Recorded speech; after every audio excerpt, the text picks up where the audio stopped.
Andy Burnham is increasingly being talked about as the man who could save Labour. No by-election in British history has been as important as this one. If Andy Burnham wins it, he will transform the political mood as well, probably, as propelling himself into the premiership. Keir Starmer's approval ratings have collapsed. Labour suffered huge losses in the local elections, and now many people are looking to the Mayor of Greater Manchester as the man who could rescue the party. If I get to stand, a vote for me will be a vote to change Labour, because Labour needs to change if we're to regain people's trust. Indeed, Burnham is favoured to win the by-election in Makerfield, and if he does, many believe that he could eventually replace Starmer. However, the so-called King of the North cannot save Labour, because on the issues that are driving Labour's decline, Burnham is remarkably similar to Starmer. Hello, I'm Michael. This is Southern Realism, a channel about power, geopolitics, and decline.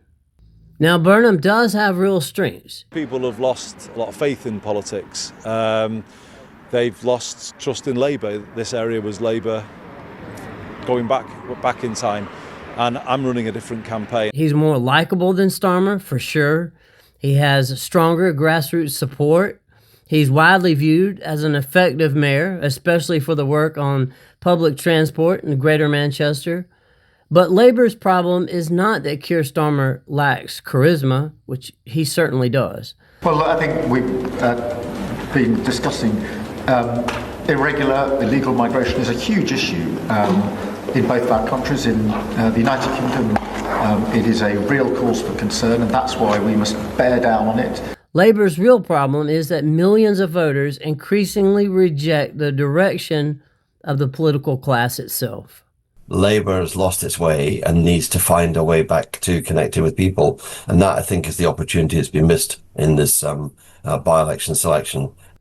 On immigration, Burnham and Starmer have until very recently supported high levels of immigration and generous access to public services for brand new arrivals.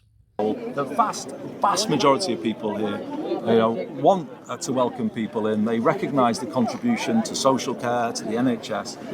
Recently, Burnham has shifted his rhetoric in an attempt to win back reform and restore voters, calling for lower net migration and stronger border enforcement. You just have to run things properly, and immigration requires control, and it's about running things properly. The Home Office in previous years hasn't had that control, and that's evident through the use of hotels. It shouldn't be like that. But many voters have heard all of these promises before. For 30 years, one government after another has promised tougher enforcement while immigration continued to rise.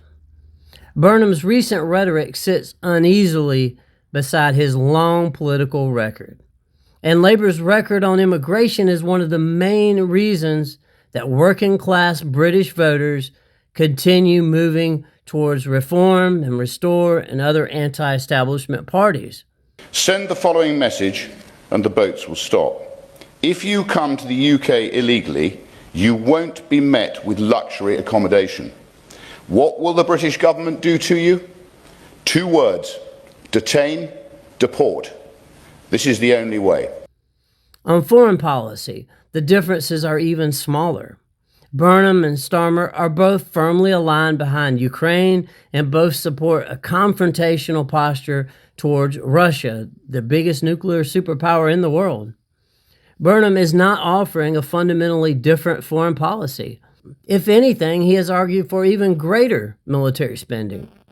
The question facing many voters is whether Britain needs more spending on foreign conflicts and military commitments, or more attention to the problems facing ordinary people at home. Burnham and Starmer largely give the same answer. On sovereignty, both men oppose Brexit, and both favor a much closer relationship with the European Union. The man who could soon oust the Prime Minister hinted Brexit may not be permanent. Are you in favour of rejoining the European Union? I've said in the long term there is a case for that, but I'm not advocating that in this by-election. In fact, what I am saying is focus now domestically. Starmer has already moved Britain towards greater regulatory alignment with Brussels. Burnham is trying to navigate a constituency that strongly supported Brexit, so he is careful with his language. It's a constituency where 2/3 of people voted Leave back in 2016, and support for reform is very heavily concentrated amongst Leave voters. Half of them are now backing reform.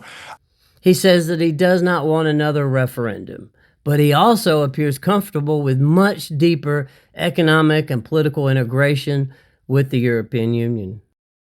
Here again, the differences are more about presentation than they are about direction.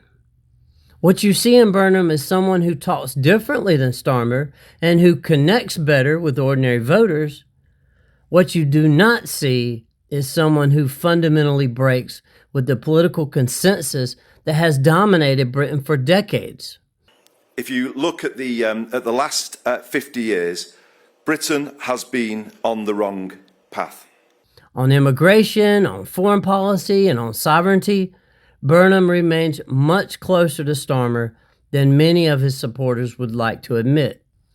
And that's why Burnham cannot save Labour. He may win the by-election. He may replace Keir Starmer. He may even eventually become Prime Minister. All that's very likely to happen, actually. But replacing one Labour leader with another Labour leader will not solve the problem that is destroying Labour's support. Nationally, they worry that Labour lost touch.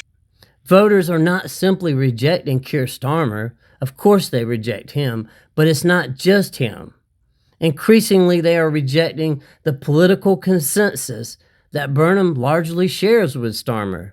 Doesn't wash. The system is broken. It needs to be fixed root and branch fundamentally. And it's that scale that there just doesn't seem to be any appetite for. Could I just add one And until Labour confronts that reality, no new leader will be able to reverse its decline. People are losing faith in politics. More than anything, that's what people's votes were saying on Thursday, the 7th of May. They deserve a bigger response than politicians have given them before. Do you think that Burnham can replace Starmer and save the Labour Party? Please comment below. And if you like this content, please give us a like and subscribe, and I'll be back with you very soon.